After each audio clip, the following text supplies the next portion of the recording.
Welcome to Athletes, Entrepreneurs, the Alumni Journey. I'm Rob Finkelstein, founder and CEO of Alumni Direct, where we've created a platform to help athletes network and connect with their fellow athletes, as well as do different various types of things like getting jobs potentially and networking, advertising, marketing, all that good stuff. But this show is all about athletes transition in sports. It's a major issue today, whether it's financial literacy, mental health, just not knowing really what you want to do. So we interview former collegiate professional athletes and talk about their journey out of sports, ultimately into successful business leadership and entrepreneurship.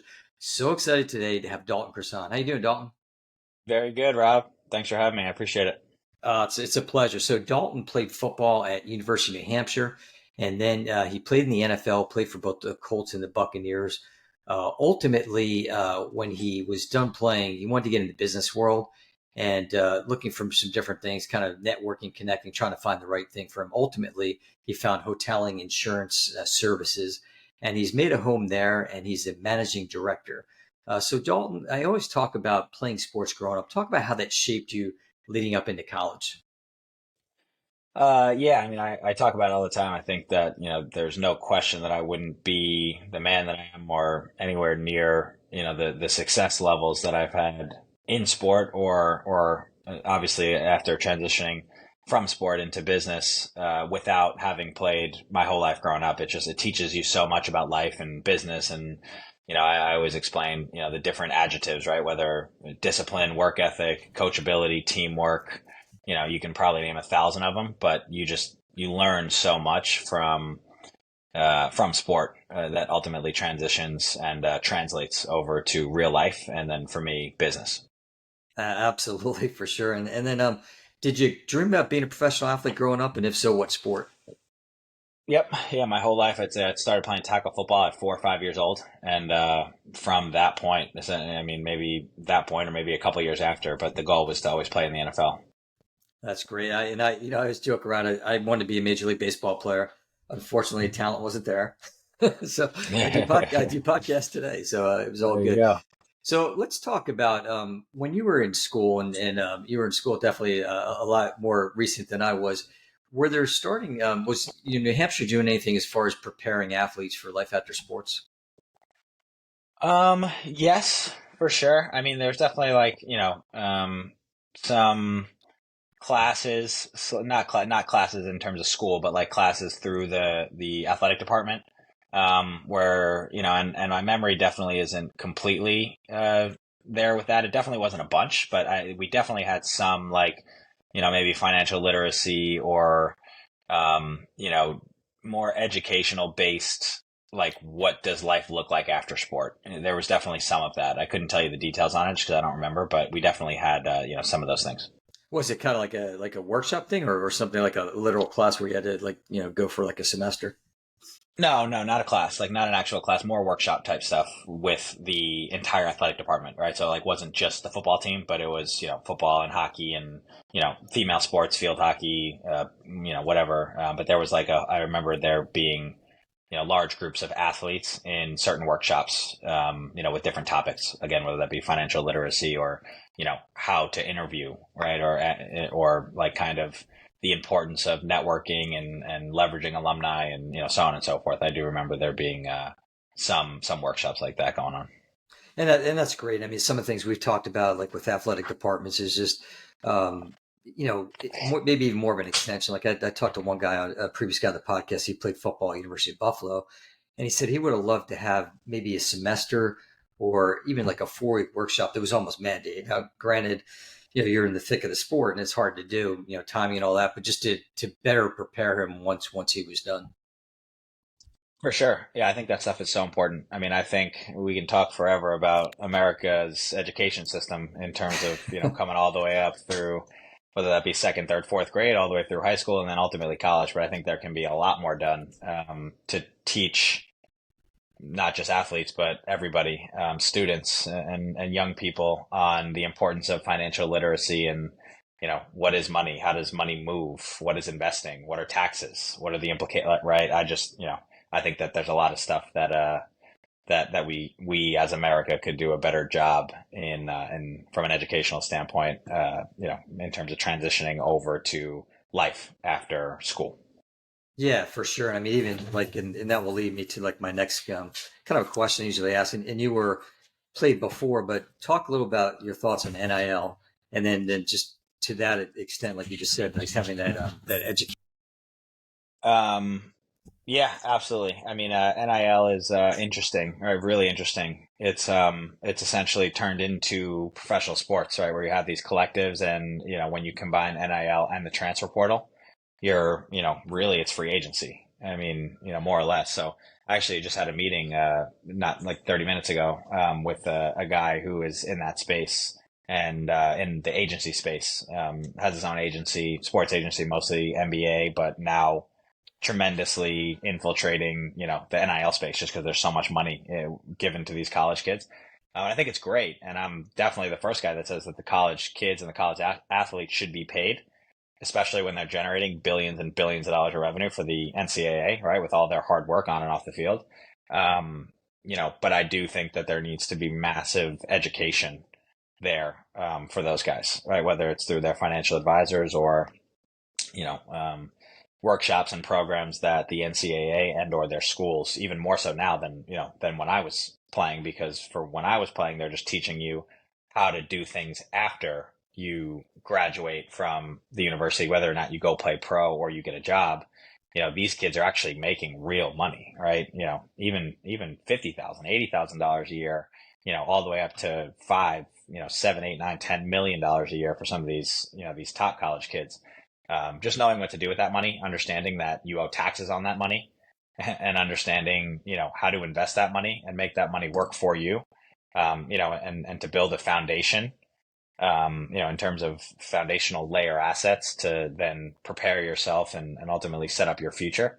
I think it's dangerous if kids are getting paid that much money and they come from, a situation where they were never taught that, right? Growing up, their parents may have never had that financial literacy. School certainly never taught it to them, so you could be finding yourself, in an interesting situation there if you're paying these kids all this money and, not giving them any education on what to do with it.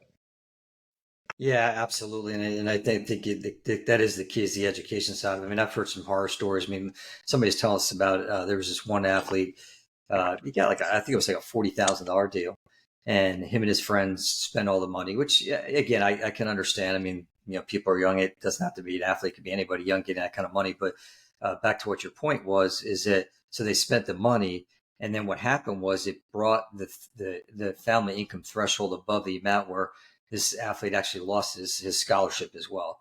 And that should never happen. So, I mean, like you said, you're hitting on the fact of that number one, he's got to pay taxes on it. He's spent all the money and now he's lost his Right. scholarship, which is pretty rough. So let's talk about networking, connecting. And this is real big and it's kind of how we met. And I think it's talk about the importance of doing it while you're still playing. Yeah, I was definitely somebody that took that approach, right? And I don't think many people do just because they're not conscious of it and they don't think of it, right? You think that when you're playing, you think you're going to be playing forever. It's hard to think past when I'm done playing my sport. For me, I knew that playing in the NFL was going to afford me some opportunities to shake some hands and get in some rooms, that were very high level rooms to be able to, meet some really interesting people, especially in the business world. So I took advantage of that and I not only developed, but, did my best to maintain as many of those high level relationships that I could while I was playing, although it was only 2.5, 3 years. I was able to build a decent base for my network that I was then able to leverage, as I came out of football and started to make that transition over to the business world. I didn't know what I was going to do afterwards, but I knew that whatever it was that I was going to do, I'd be able to leverage that network, to put myself in the best position possible. So I think networking is everything, to be honest with you, especially in business, but really in any phase of life. It's all about who you know, who you can add value to, and then obviously who can reciprocate that value and who you can extract value from in return, whether that be, money, learning, mentorship, more connections, right? If you can meet someone that maybe you can't do or generate any value from directly, but they can introduce you to 10 more people, that can add a lot of value to what you're doing and vice versa. I think that's really the name of this whole game. Yeah, absolutely. We always encourage people. I mean, even think about it. I was talking to these some young college athletes who were, freshman, sophomore, and we did talk a little about networking, connecting. They said they really wish they would have been taught that, like even to the high school level. I mean, think about the people, your friends that their parents, what they do, your coaches. I mean, there's so many people out there that want to help, and I think it's I just like everything we're talking about there. It's so important, and I think I always talk about that spirit of just not about just what's in it for the person, but how can you help other people as well? Because I think if you have that giving spirit, it certainly goes a long way. Well, that's the biggest thing, and that's, I tell everybody this, whether they're older than me, younger than me, have more experience, less experience, like what I've learned, and I've learned it pretty quick, and it's, indisputable in terms of it works, at least for me. Like there's, it's worked tremendously taking this approach and having this mindset. But what you just said, right? So most people that are like that have been successful in anything are going to be the first ones to want to help, right? Because they got help along their journey and their path, right? So if you run into a guy that's, a really successful business guy or a successful lawyer, a successful doctor, and you're a young person that is a good person, is respectful, and that they can tell like is young and hungry and ambitious and, well-mannered and just somebody that fits that profile, they're going to be the first ones to want to help you and give you as much advice as you can ask for. And then that's the other thing that I always say is asking doesn't cost you anything, right? Asking Right. is free. And a lot of these kids, right, don't ask. So, they're uncomfortable, or they think they'll say no, or, they don't want to hear the word no. But asking is free. It doesn't cost you anything. And, I'd say the biggest thing for me was getting comfortable with hearing no, whether or not you're asking for help or whether or not you're just trying to sell something to anybody, whether you're in medical device sales or insurance or real estate or, whatever. If you're selling something, don't be afraid to hear the word no, because that's going to happen over and over and over and over again in your life. And the quicker you can get comfortable with, with hearing no and just moving on and moving on to the next, I think that, that's super important as well. And then the last thing I'll say to your point is, if you give and you're willing to help and give advice and give time, right, and effort and energy to someone who's wanting the help, even if it doesn't immediately translate into value back for yourself, right? Even if it's not like I'm going to help you, but I'm also going to be expecting in return for you to do this for me or for you to do business with me. If you take that approach and you're just willing to give and help without expecting in return, it's going to come back to you tenfold. That's another thing that I've learned, whether or not it's the next day, the next year, the next 5 years, and whether or not it's from that person directly who you helped or anybody else. It's just the universe has a way of rewarding, those who are doing it with the best intentions and just helping because it's the right thing to do and because they want to see other people succeed. That to me is a formula for winning in whatever you're looking to do in life. No doubt. I love that absolutely. So let's talk a little bit about alumni engagement. Obviously, important to us at Alumni Direct. Talk about when you were at New Hampshire. Was the school trying to bring back athletes? And I don't mean just the golf tournaments or things like that, but trying to bring back athletes to maybe mentor and work with some of the other athletes there. I think that they could have done a better job at it. I think that they're starting to do that now. I think, I think that they're much more conscious of it, at least from the athletic department standpoint. In terms of bringing back, whether it be alumni or just people in their network, right, that have done things that they know could add value to the kids, whether or not it's advice or connections or whatever that may be. So I didn't really experience too much of that when I was at UNH, but I have been involved from the other side in terms of, the person that's been out of school for a while, that's, found success, that is going back and, and kind of having conversations with or connecting or helping the kids. But again, same thing, like I just want to help. Right. Right. And I'm that kind of guy that I found success. And the only reason I found success is because other people helped me and Yeah. continue to help me. Right. So I want to give that back and ultimately help those kids. But I also think that, there's maybe 2 kids from UNH that have reached out to me on LinkedIn or got my number from somewhere, like 100% unsolicited, like nothing was set up by the coaches or the athletic program. to bring me back and put those, connect those dots. It was literally just those kids taking the initiative, which to me that's everything. Yeah. If you're a young kid and you're a player, like if you don't want the help, like it's not even gonna, if you're just gonna sit through, a phone call or a seminar because the athletic program is making you, sit there, you're not gonna get anything out of it anyway. So it's pretty easy to get in touch with anybody in the world nowadays, right? Like it's not, I mean, there's social media, there's Instagram, there's Twitter, there's LinkedIn, there's people that you know from, especially if it's in your own alumni network, right? Like any single student at UNH, I'm sure if they tried hard enough could get in touch with me or any other UNH alumni, where you just have to want it. Right. You have to want to learn. You have to want to succeed, right? Oh, I've seen Dalton. He's doing XYZ. I see his social media. It seems like he's, doing some pretty cool things. I'd love to learn how he's doing it. Well, what mindset did he have? How did he make the transition, right? As a senior that's about to graduate college, how did he approach it? How did he think about it? Why did he get into what he's doing now, right? Like all those questions you can ask me and I'll answer.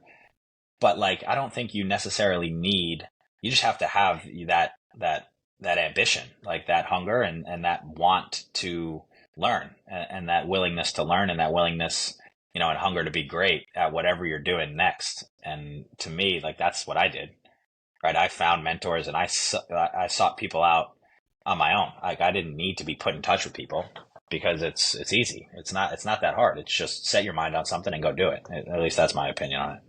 Yeah, no, it's great. And I think, as an athlete, you've got that skill set. I mean, leadership and just the practice, all the hard work that you put into it. And you're right. I mean, it makes more of an impact if they're reaching out to you, which is something I'd be the same way. I mean, if somebody's reaching out to me unsolicited, I think that's great, versus Right. just, Well, yeah, I had those two kids. There's been two, right? But I'm sure that there's a lot more people that I can help, and I have through things right. that the coaching staff has put together with a group Zoom call with letting people ask questions and whatnot. There's been a couple of those, but there's been two kids that are graduating that have reached out to me that just want to ask questions and want to learn how I did what I'm doing, and to me that's where it starts. You gotta have that that drive and that ability to just be like, you know what, I want to learn and let me see, let me pick 5 people that I think I can learn things from and let me reach out to them and say, hey, I play at UNH. Looks like you're doing some cool stuff. Would love to learn how you did it. It doesn't take much, but it's just having that initiative, I think. Yeah, no, absolutely. So this is my new twist. I do this in each podcast now. So I got 2 fun questions for you. First Okay. one is, what advice would you give to freshman Dalton? What advice would I give to freshmen? I mean, there's definitely a lot, but the main thing is, Well, you personally, like, what if you were going back now in time? What advice would you give to Dalton? I would probably, network, really networking. And I would do that, right? So whether that be reaching out and just, okay, what do I want to do after football, right? For me, I always thought that I was going to play in the NFL, right? It was always a goal that I had. It was always something that I strongly believed in.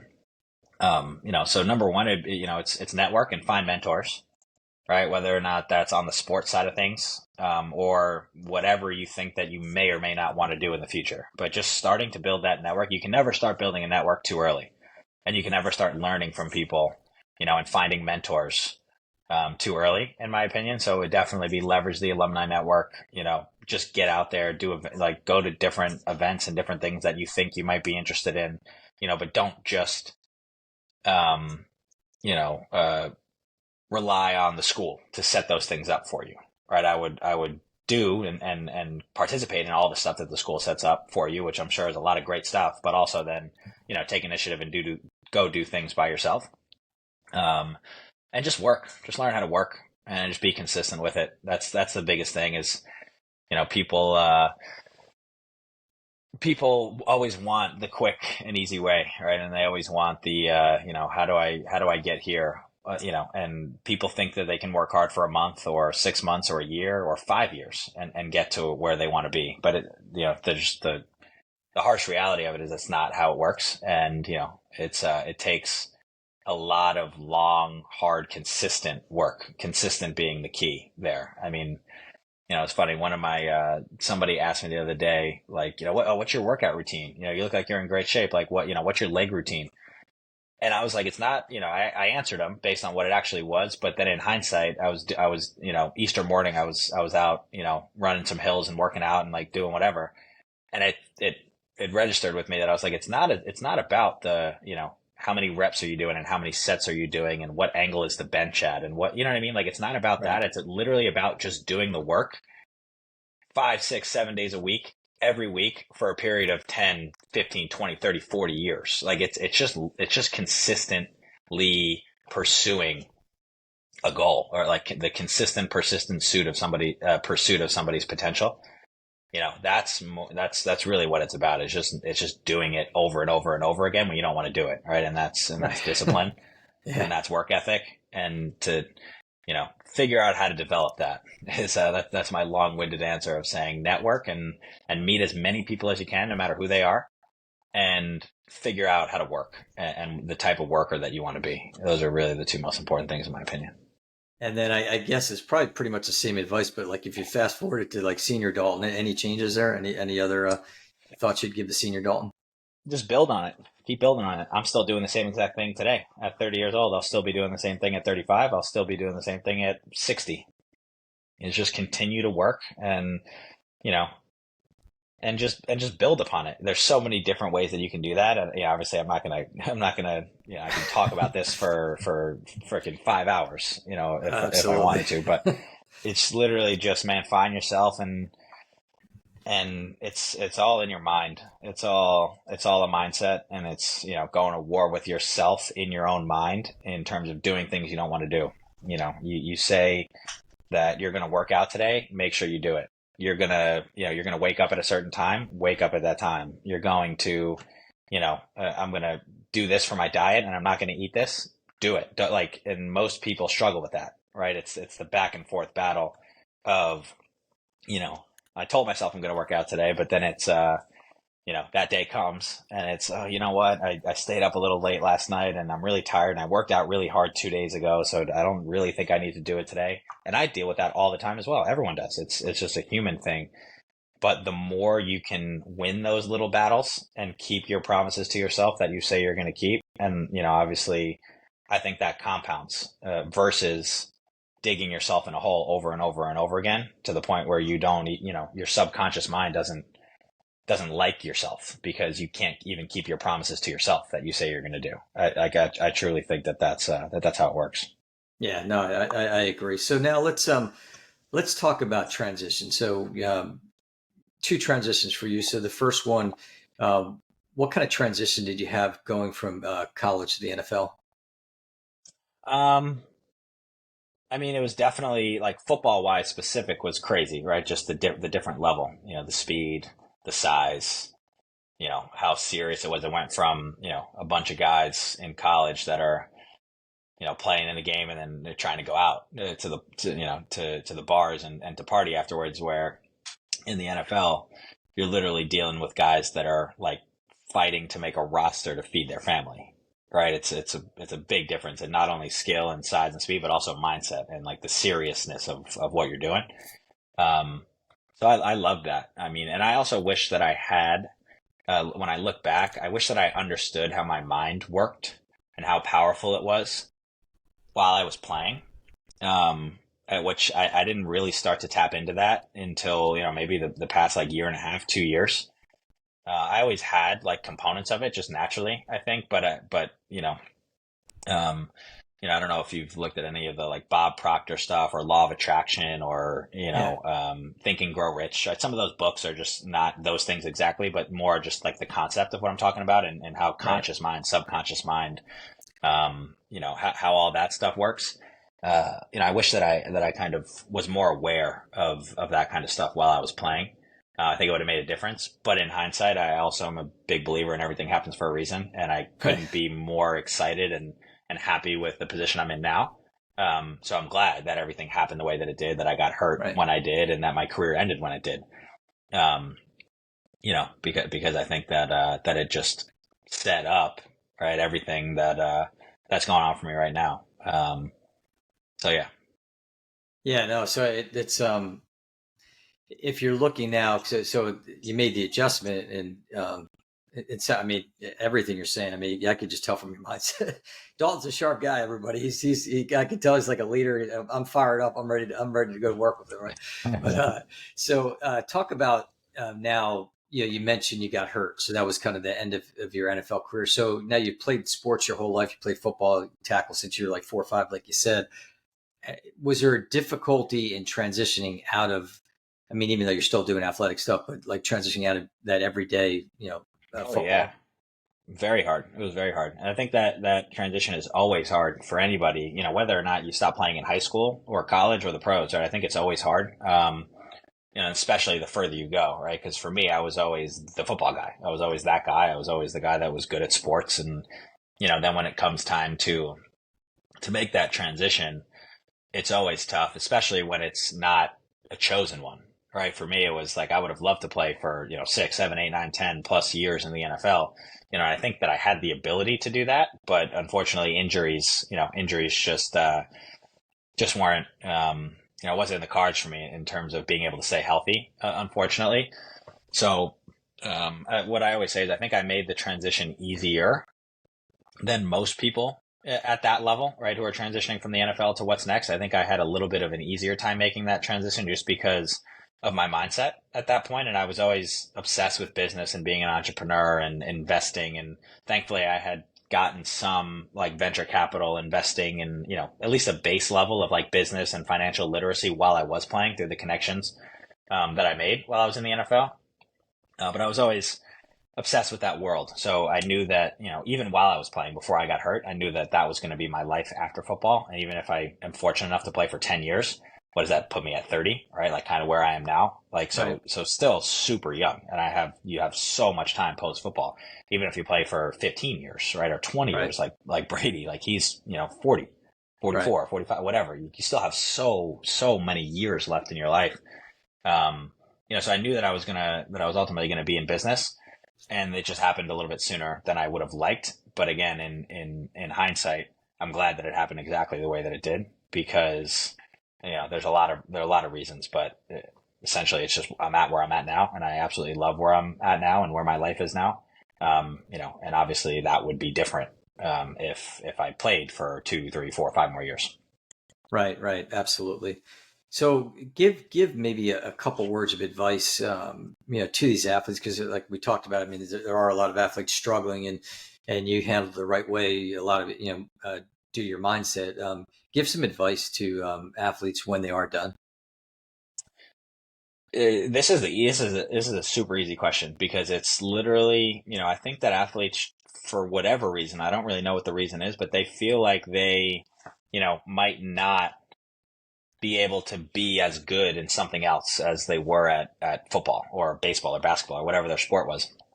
Um, but the way that I looked at it, and again, it all goes back to mindset. I think everything in this world and in life goes back to mindset. So always be working on your mind, right? In the same way that you work out in the gym, same way that you apply stress and to your muscles as you're lifting weights and your muscles get bigger and you start to look better and feel better and, et cetera. The same thing applies to your mind. There's a lot of different ways that, that obviously you can do that and things that you can study and, content that you can consume. But really what it comes down to is just like, okay, I was really, really good at this, right? Again, whatever that is, whatever sport that was in, whether or not you played in college, you played in the pros, like I was elite, right? At whatever this thing was. All right. Well, how did I do that? All right. It was work ethic. Of course you had to work, it obviously depends, but for me, networking, being able to be coached and be coachable, being able to work as a part of a team, right? That's huge. I learned how to do that my whole life without even knowing I learned how to do it, just because it was a Right. huge part of the sport that I played. Right. Discipline is the biggest one for me is doing what you don't want to do, but doing it like you love it. I didn't want to wake up at 6 a.m. and do all these early morning math drills in college, right? But guess what? We had to do it, and ultimately you do it. And then being able to take that over on the personal side, which I think a lot of people struggle with, and hold yourself accountable, right? If you don't show up to the 6 a.m. workout, you do that enough times, you're not on the team anymore. So obviously you have to do that versus nobody's watching. Can I get up at 6 a.m. and still go to the gym because I don't want to do it?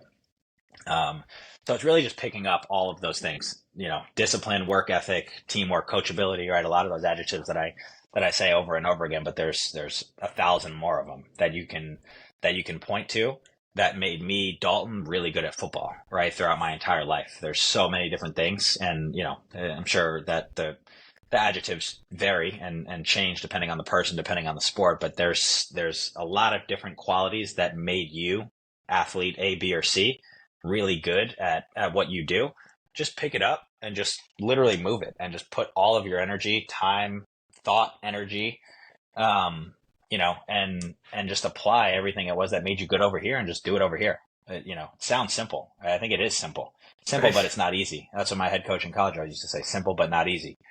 It's hard. I'm not saying it's not hard, but if you just Right. go into it with that mindset and attack whatever it is that you're doing and just strive to be the best and work like that, and be disciplined in everything that you're doing and, just refuse to fail and never give up and never quit. Like all those things you learn from sport, right? And if you just apply that somewhere else, you're going to be successful, but it might take a year or 2 or 5, right? It might take a while. You're not just going to snap your fingers and all of a sudden, Right. right?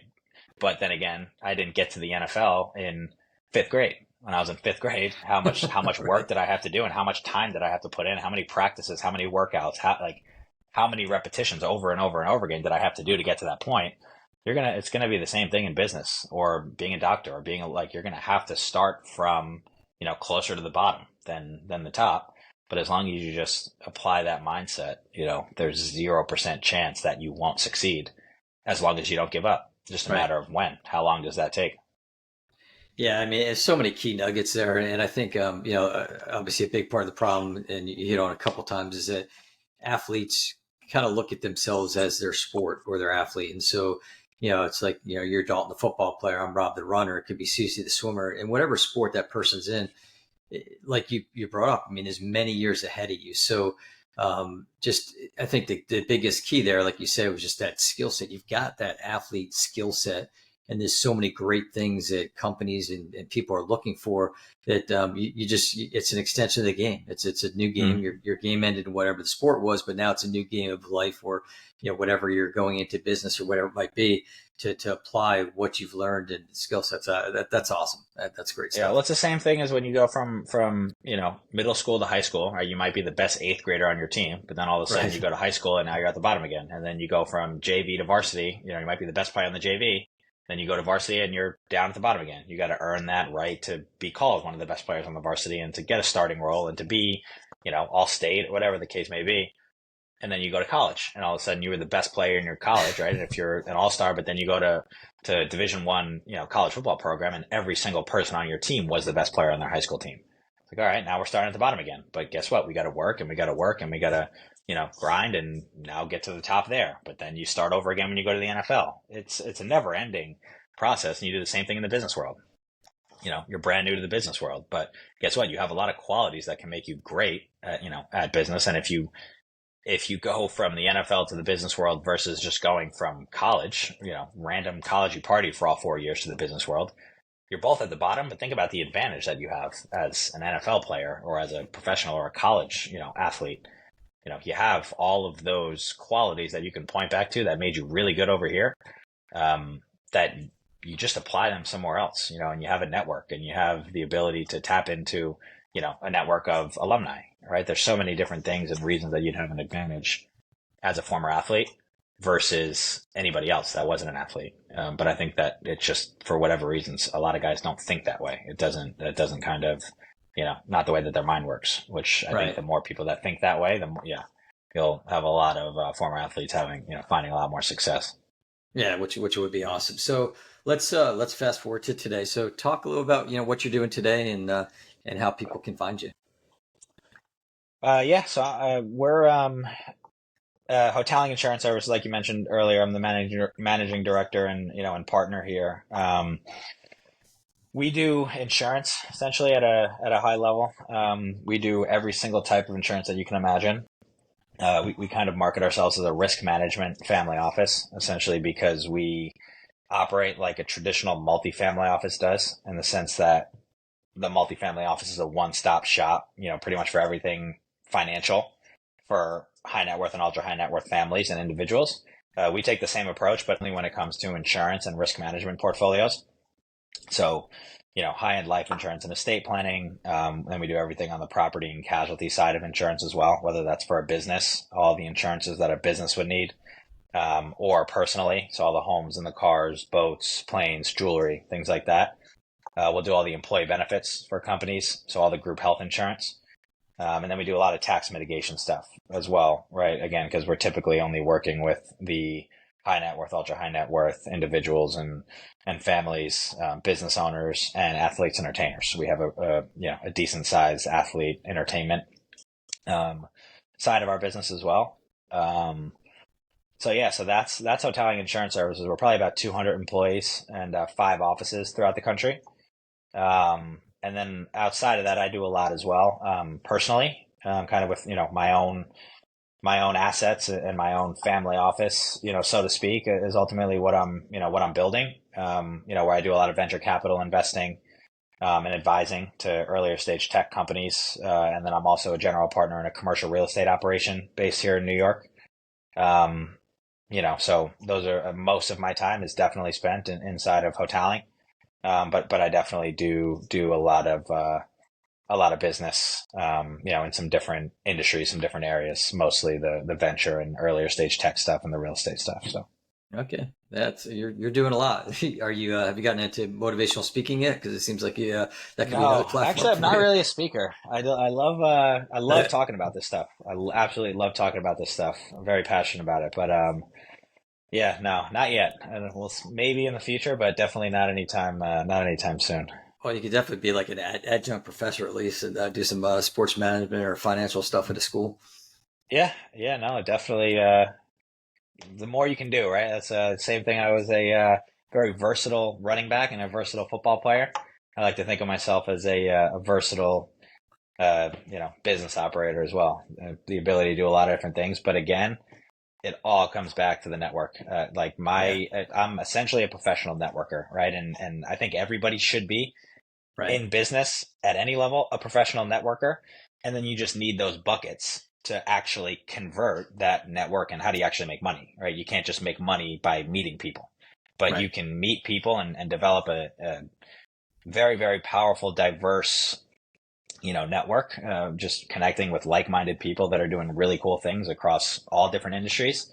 And then ultimately it just becomes a really fun game of putting a puzzle together or connecting dots between that network. And then how can we add mutually beneficial value across the board to all these people to ultimately then, we all make money, right? That's really like the chessboard that's always going on in my head is just let me just meet and connect with as many like-minded, ambitious, individuals as I possibly can. And then how can I add value for them? How can I connect dots? Who can I connect them with? Who can they connect me with? And then ultimately you have those buckets, which for me is tech and venture, insurance and real estate. And, that's just how I make money. But at the end of the day, I look at it as, professional networking and dot connecting. Oh yeah, no, for sure. I love it. You're speaking my language there. So, how can people find you? Instagram. I'm D Crossan, Crossan 34. That's probably what I use most. I'm on LinkedIn as well. So Dalton Crossan is my name. I don't use LinkedIn as much as I should. Probably start using it a little bit more, but either that or reach out to you. Honestly, anybody that reaches out to you that wants to be put in touch with me. 99% of the time I'll take the call. Right. Obviously, depending on the month and depending on what's going on and depending on, who it is. But sure. At the highest level, I like just connecting with people, whether or not I'm helping them and, just strictly just helping, or they're doing some really cool stuff that I think that I could add some value to that we might be able to, there might be an opportunity for partnership, on the business side of things as well. So yeah, whether it's reaching out to me on Instagram, reaching out to you, connecting, LinkedIn, but any of those ways are fine. Again, if you really want to get in touch with somebody bad enough, you can figure it out, right? That's usually the approach that I take. Yeah, no doubt. That's great. And definitely encourage people to reach out to Dalton. You can find us at alumnidirect.com. follow the show on our YouTube channel or across all the podcast networks. And it's such a valuable message with the great content that we have with athletes like Dalton, just sharing their transition out of sports, which we talked about is very difficult. But I definitely encourage people to do that. You can also find us on Instagram and TikTok and all that. But Dalton, it's been great. I really appreciate all the time today. Yeah, 100%, Rob. Glad to do it, and appreciate you having me on. You're welcome. Have a great day, everybody.